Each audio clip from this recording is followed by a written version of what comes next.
बिसौली नाम का एक छोटा सा सादा सा गांव था। वहीं रहती थी एक मासूम सी लड़की, सुहानी। घर में तंगी तो बहुत थी, मगर मोहब्बत, आदब और संस्कारों की रोशनी कभी कम नहीं हुई। उसके पिता भोला राम खेतों में मजदूरी करते थे और मां कमला देवी दूसरों के घर काम करके परिवार चलाती थीं। बचपन से ही सुहानी बहुत ज़हीन, बहुत समझदार थी। उसकी आंखों में सपनों का पूरा आसमान बसता था। लेकिन घर वालों का यह ख्याल था कि लड़की को ज्यादा पढ़ाकर क्या हासिल होगा।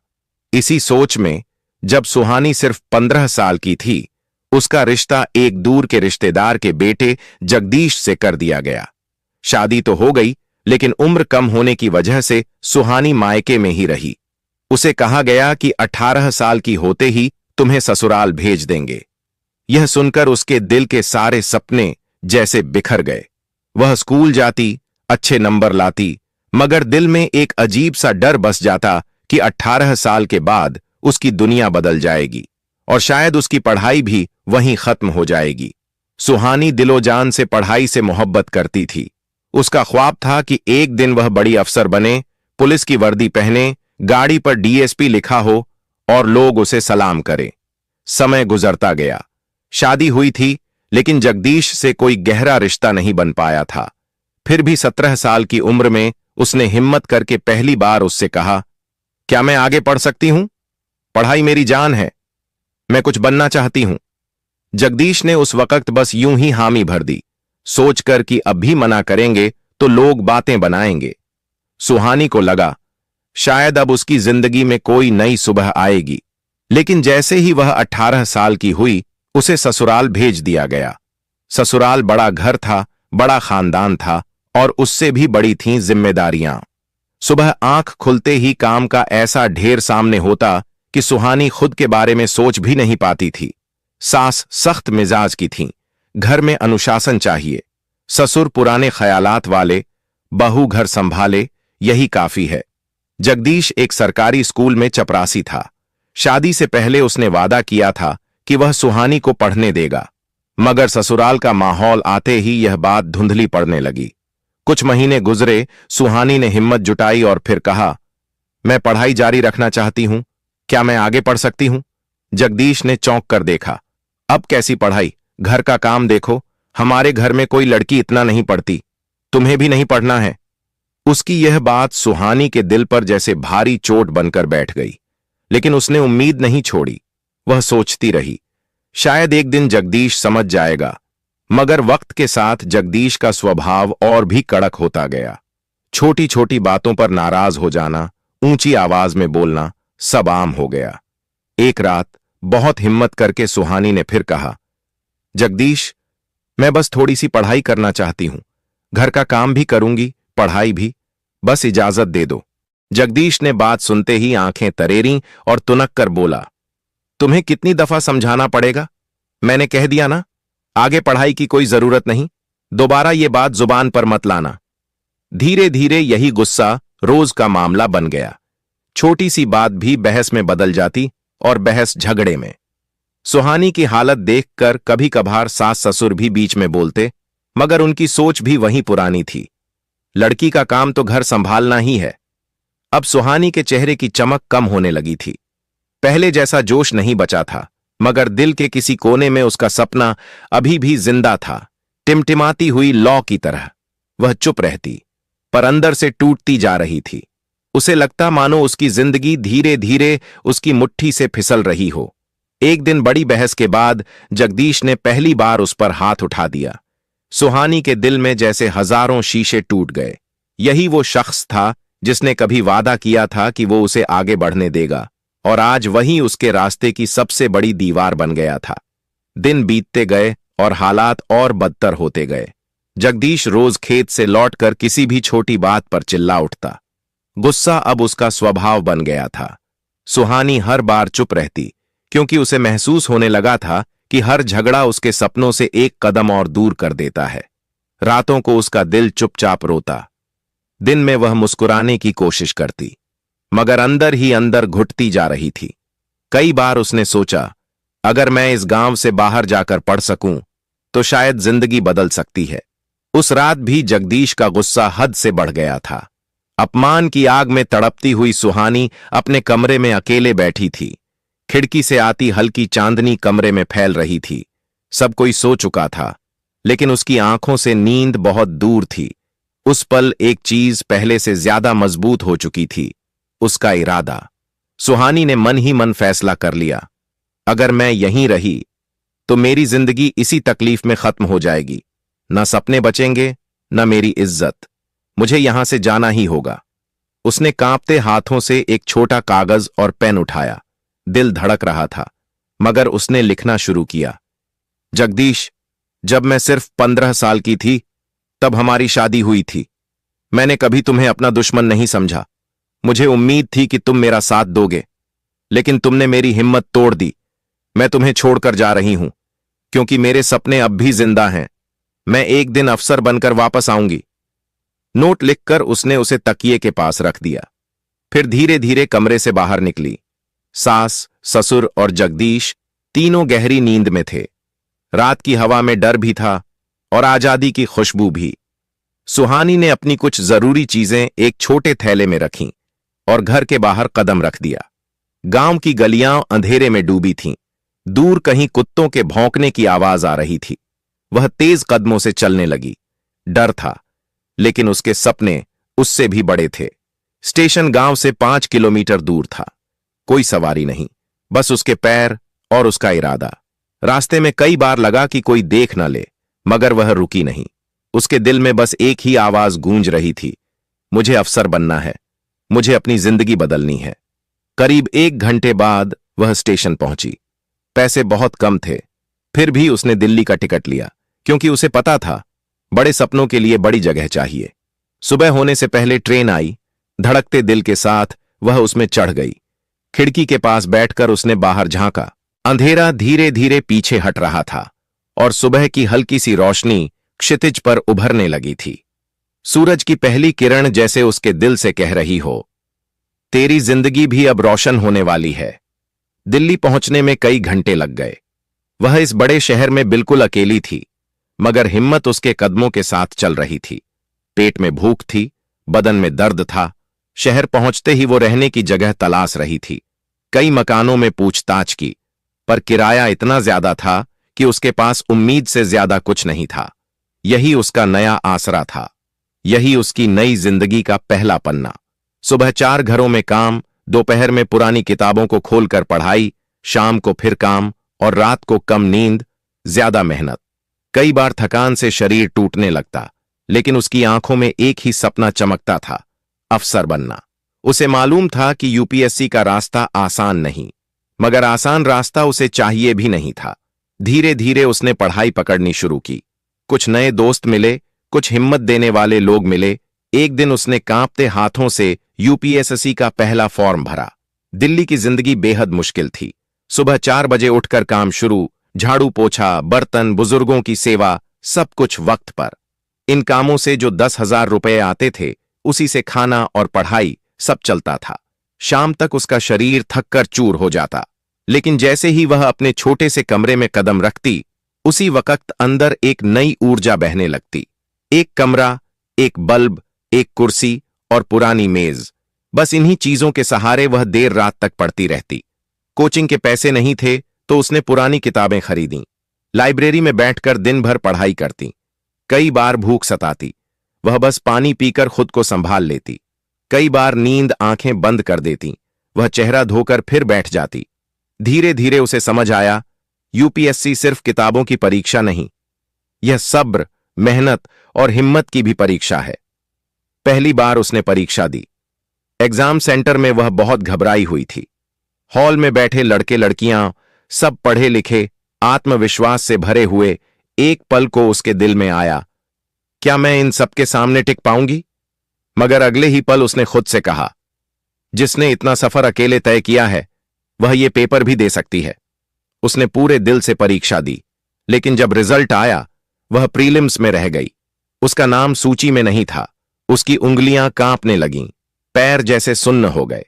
कमरे का बल्ब बुझा हुआ था और उसके अंदर भी अंधेरा उतरने लगा था। उस रात वह बहुत रोई। छोटी छोटी सिसकियों में उसका दर्द बहता रहा। उसे लगा जिंदगी फिर से उसके साथ खेल रही है। माता पिता का चेहरा याद आया, ससुराल की बातें याद आईं, जगदीश की मार, अपमान, सब कुछ। एक पल को लगा शायद सब खत्म हो गया है। तभी उसके कमरे का दरवाजा खटखटाया गया। बाहर उसकी पड़ोस की लड़की पूजा खड़ी थी, जो खुद 4 साल से यूपीएसएससी की तैयारी कर रही थी।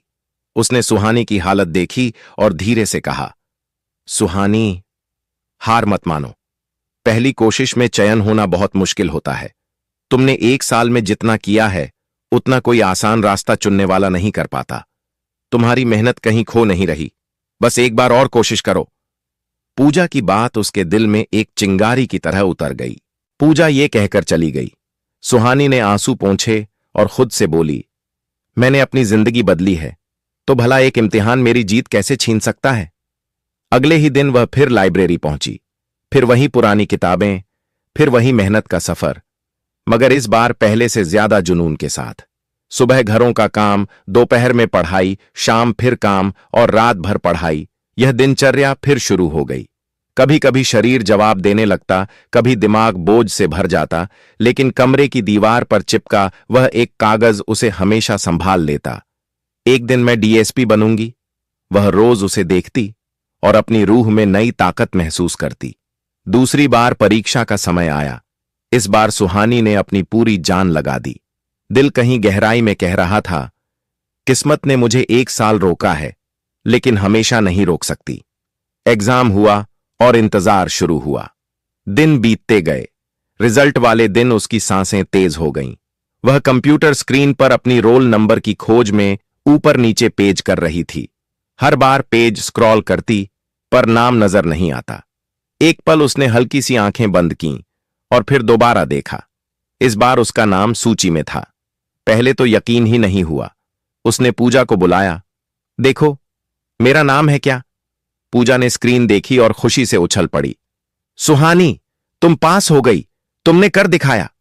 इस बार सुहानी की आंखों से जो आंसू निकले वो दर्द के नहीं, कामयाबी के थे। उसकी मेहनत आखिरकार रंग लाई थी। कुछ दिनों बाद फाइनल रैंक आई और सुहानी को बेहतरीन नंबरों के साथ डीएसपी का पद मिला। सरकारी गाड़ी, सरकारी मकान, वर्दी, सब अब उसके नाम था।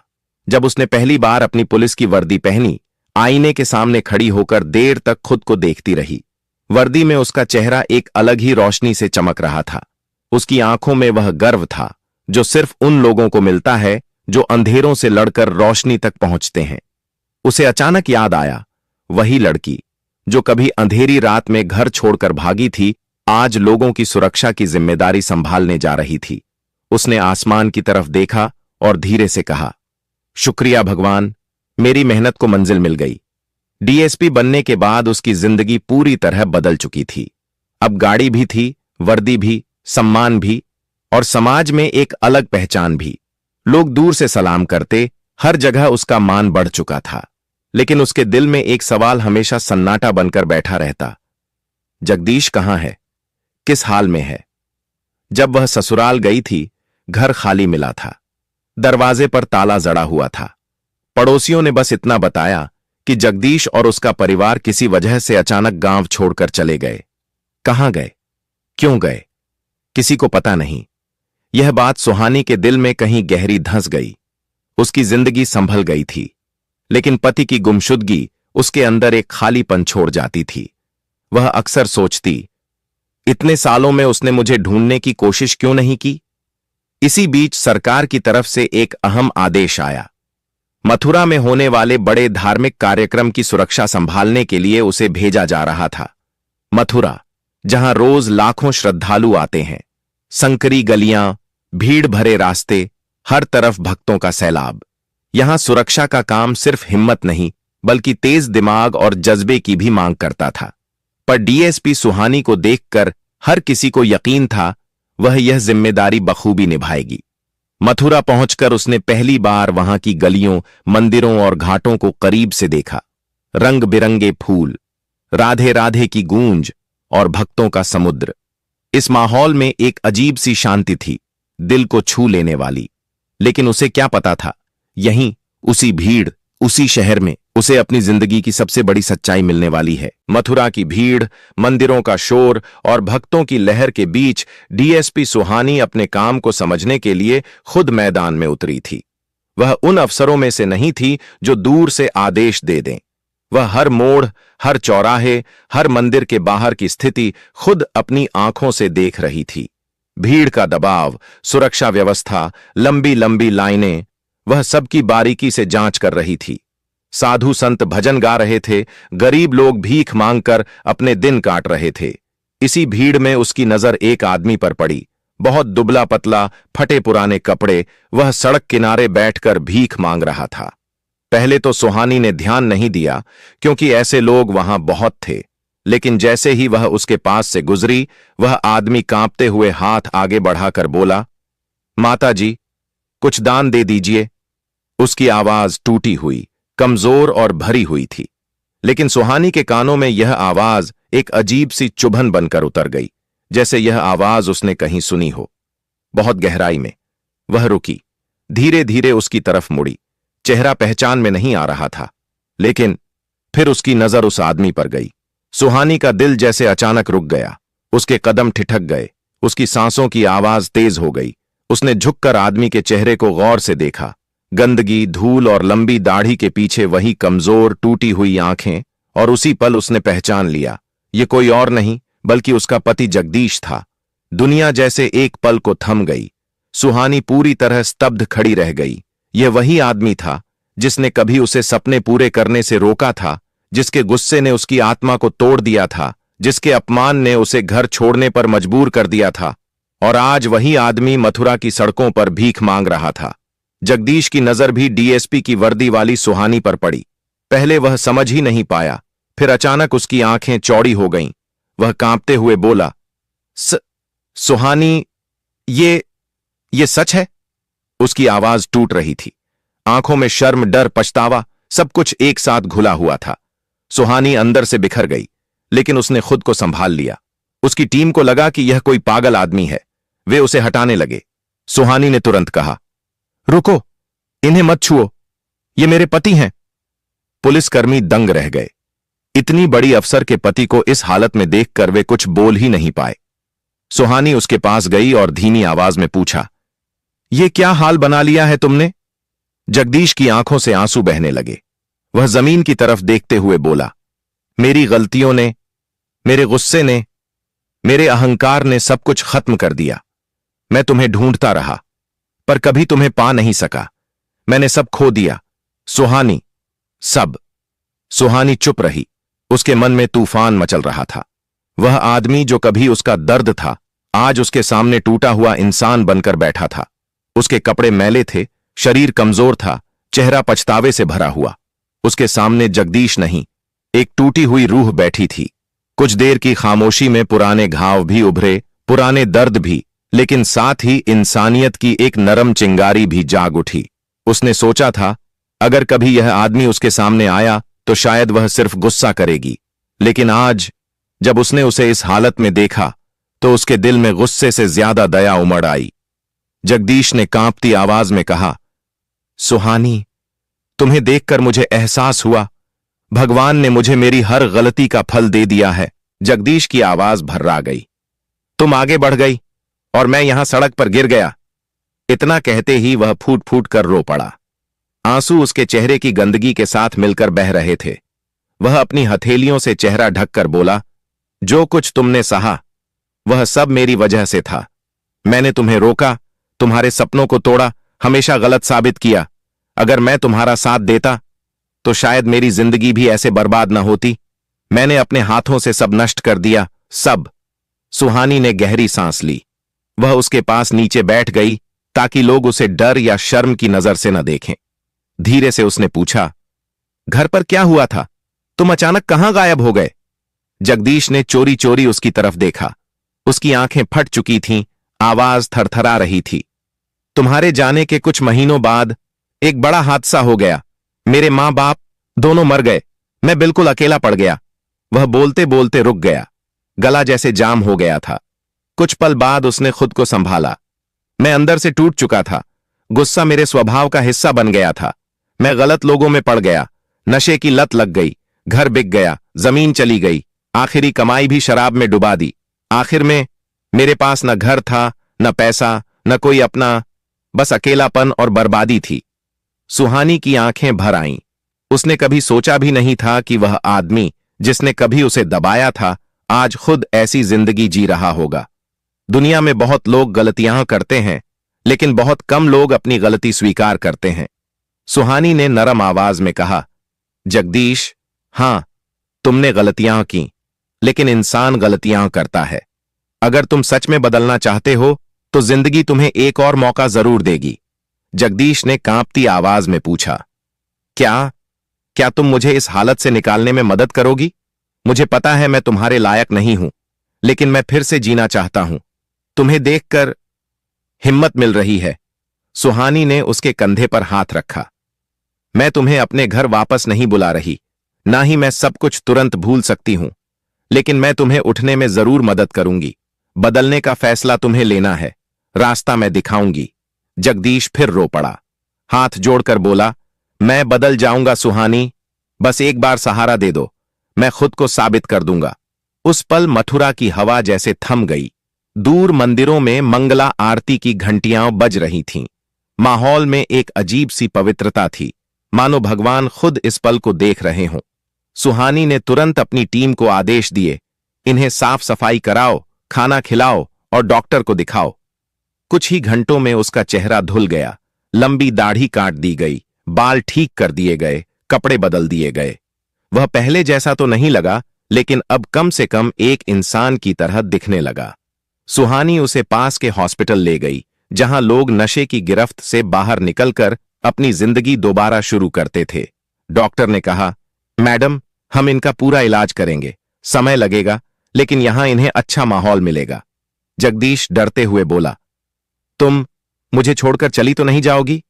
सुहानी हल्का सा मुस्कुराई, नहीं, मैं तुम्हें छोड़कर नहीं जाऊंगी, लेकिन मैं तुम्हें उस जिंदगी में भी वापस नहीं ले जाऊंगी जहां से मैं भागकर आई थी। तुम्हें पहले खुद को सुधारना होगा। जब तुम अपनी जिंदगी संभाल लोगे, तब हम दुनिया को बताएंगे कि गलती करने वाला इंसान भी अगर सच्चे दिल से पछता ले तो जिंदगी उसे दूसरा मौका देती है। जगदीश पूरी तरह ठीक हो गया। लत छुड़ गई, शरीर संभल गया, चेहरा फिर से इंसानियत की रोशनी से भर गया। और यहीं यह कहानी खत्म होती है। लेकिन सुहानी की ताकत, जगदीश का पछतावा और जिंदगी का दिया हुआ दूसरा मौका लोगों के दिलों में हमेशा जिंदा रहेगा।